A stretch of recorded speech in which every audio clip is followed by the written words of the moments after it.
Hi friends, welcome to my video.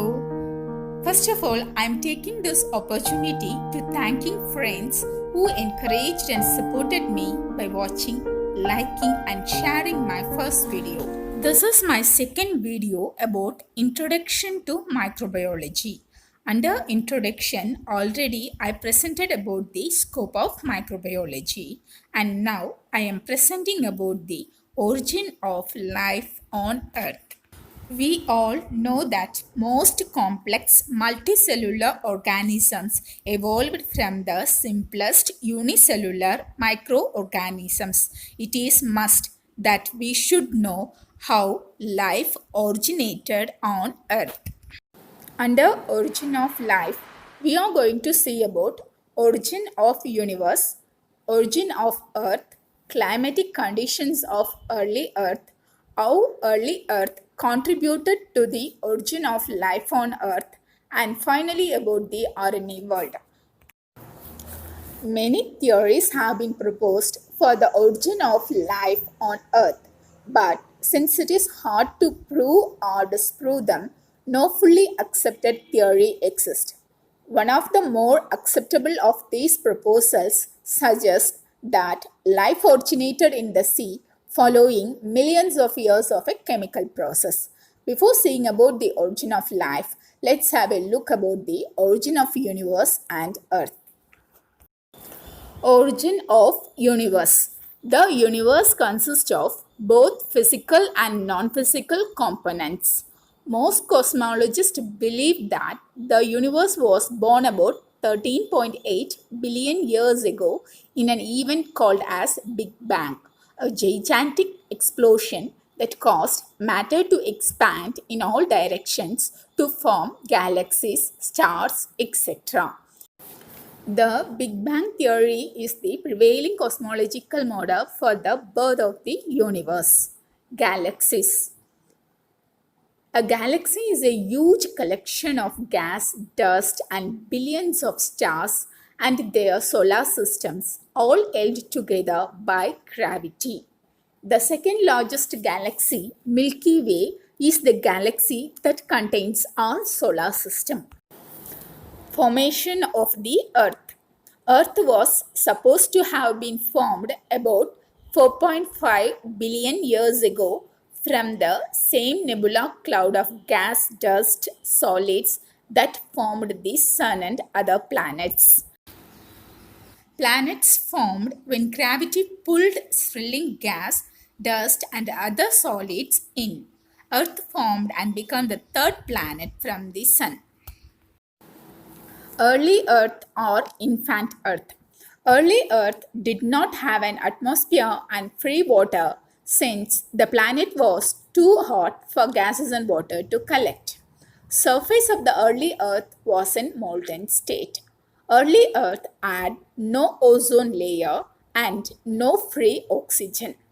Intense UV rays from a young sun bombarded the early Earth. Early Earth was also under continuous bombardment of meteoroids and comets. Early Earth contains gases like carbon dioxide, methane, nitrogen, ammonia, etc. As Earth cooled, atmosphere formed from gases like hydrogen sulfide, methane, and carbon dioxide. In Earth's early days, there were constant volcanic eruptions which released gases into the atmosphere. Gradually, the Earth cooled and the planet's surface settled out into a core, mantle, and crust. The cooled surface became solidified enough for water to collect on it. Early oceans. The early atmosphere was rich in water vapor from volcanic eruptions and comets. When Earth was cool enough, water vapor condensed and rain began to fall. The water cycle began. Over millions of years of raining, oceans could have formed as early as 4.2 to 4.4 billion years ago. Origin of life. The earliest evidence of life on Earth comes from fossilized mats of cyanobacteria discovered in Western Australia that date back to about 3.5 billion years ago. But despite knowing approximately when life first appeared on Earth, scientists are still far from answering how it appeared. Today, there are several competing theories for how life arose on Earth. Some believing that life came from a distant world or from a fallen comet or asteroid. The origin of life is one of the great mysteries in the universe. To determine the origin of life, scientists are investigating the problems in several different ways. Some scientists are studying life on our own planet, some seeking out life or fossils on other planets or moons in our solar system. The most fruitful approach has been to examine life on our own planet. Early microbes. The earliest life forms we know of were microscopic organisms that left signals of their presence in rocks. When cyanobacteria evolved, they set the stage for a remarkable transformation. Cyanobacteria became Earth's first photosynthesizer, making food using water and the sun's energy, and released oxygen as a result. This catalyzed a sudden rise in oxygen and leads to evolution.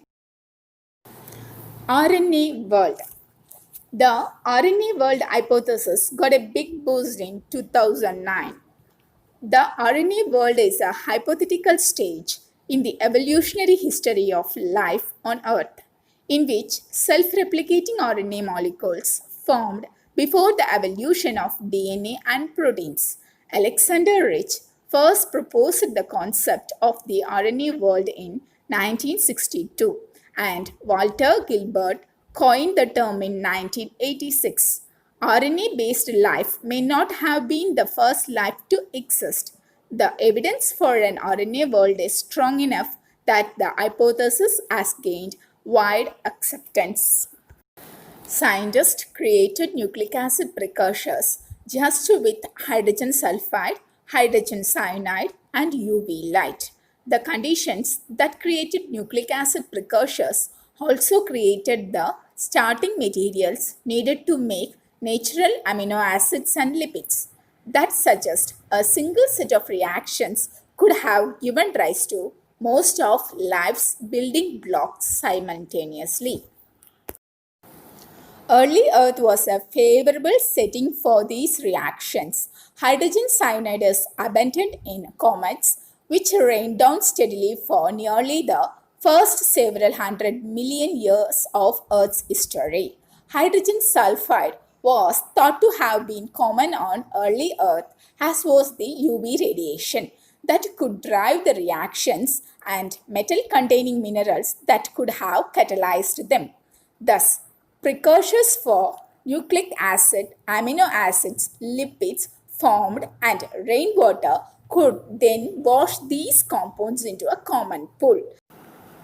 If the RNA world existed, it was probably followed by the era of DNA and longer proteins.